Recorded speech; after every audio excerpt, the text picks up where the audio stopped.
Well, first of all, Eric, thank you for joining me. Really Of appreciate you taking course. the time. I know this is probably a busy day for you.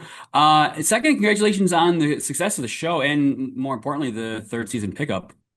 Oh, thank you so much. I'm truly excited to be making more um yeah, we're getting back to it right now and it's just like a joy to be back in the room. Did you know that you were being picked up for season two when you started writing this season? When did you know at that point during season one? When did you know you'd be picked up? We did not know and oh, that's a good question. When did it This is how much time has been compressed in my mind in the last 2.5 years is I couldn't tell you. We finished airing them in April, and did we know by then? Damn, man, I don't know. Did you I'm gonna have, have I to. mean, did you at least have season two planned just in case? Um, no, we in planned in the sense of knowing what I wanted to do. No, I had a sense of some of the thrusts uh, that we would follow just based on how we wrapped up season one and where I thought it would naturally lead. And I some of the story, like Alex's story, was pretty tied up. The thrust of her sort of character arc in season one, in a way that felt satisfying to me. And part of that was I don't know if this is my only shot at making a season of a show. I want it to feel satisfying, Sure. and I had an idea to pursue that with the room, and we did it. But no, it was sort of like season two was pretty fresh, and it was really saying, okay, what worked really well in season one? What do we feel worked well? What do I just want to see from these characters? And I had a few sort of tent poles going into the writers' room of I think Joyce should get engaged and then break up almost immediately. And Right. I had a few loose ideas like that. And the room really helped me fill in all the blanks. You leaned a little bit into the relationships between the characters this season. I'm curious, can you talk a little about creating likable and relatable characters, despite them possessing some relatively flawed character traits? Yeah, I think that that's my experience of a lot of people. I can't tell you how many times, I went on this organized hiking trip and there were 25 people on it.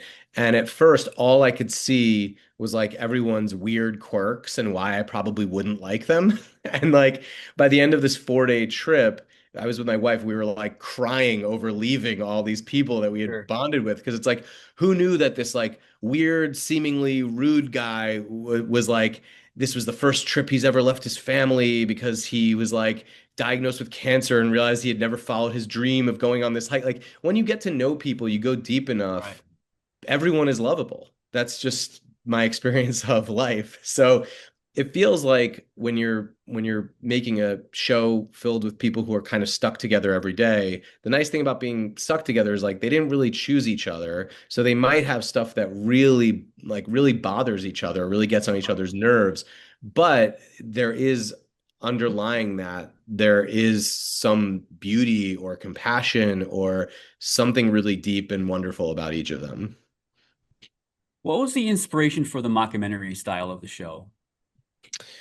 Um, you know, At first, I think it was a little bit of just being drawn to that format, just because I like that it makes a situation feel more real, which makes it feel easier to sort of undercut it, and it makes the stakes sort of feel higher when something feels like it's actually happening. But I think what I've grown to appreciate about it in a hospital specifically, is just how much that aspect is magnified because you're in what is ultimately a life and death environment, but you're seeing just all the little like I don't know, the grime and the dirt and the little looks and the little Right. foibles and all of that stuff that sort of cuts against this kind of serious backdrop. Yeah.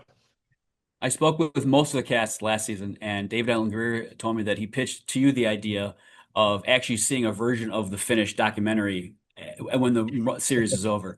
I'm just curious how you think Saint Denis will be portrayed or would be portrayed in that documentary by the fictional filmmakers. Man, that's a good question.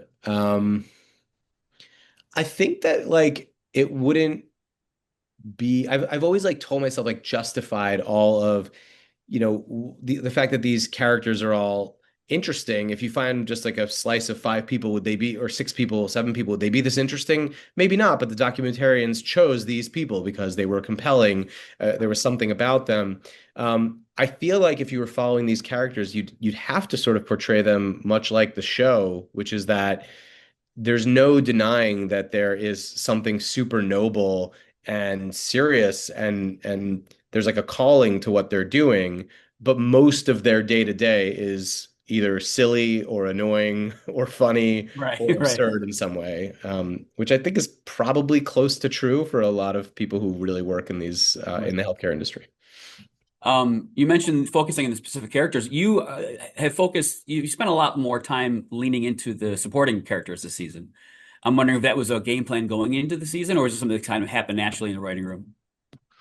Um, I think it was just like the more we do the show and getting through having a whole season where you're sort of like laying tracks like railroad tracks where it's like every track is like a little piece of information about a character or a little piece of their past or a dynamic about their relationship with another character.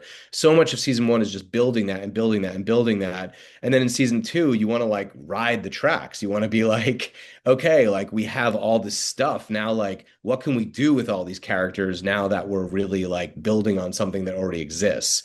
Like when you first come in, obviously, like you're doing a pilot, no one knows anything about these characters. You have to like, you can't just jump into these like complicated relationships. And so Right. that was really what was so fun about season two was like pairing everyone with everyone and getting all the dynamics going and just like seeing what everybody was capable of together. How would you describe your working relationship with Justin? Uh, it's great. He is, I would say at this point, he's a friend first and foremost, and Sure. we we had a real like kind of an easy time at building out the bones of this show when we were developing it together.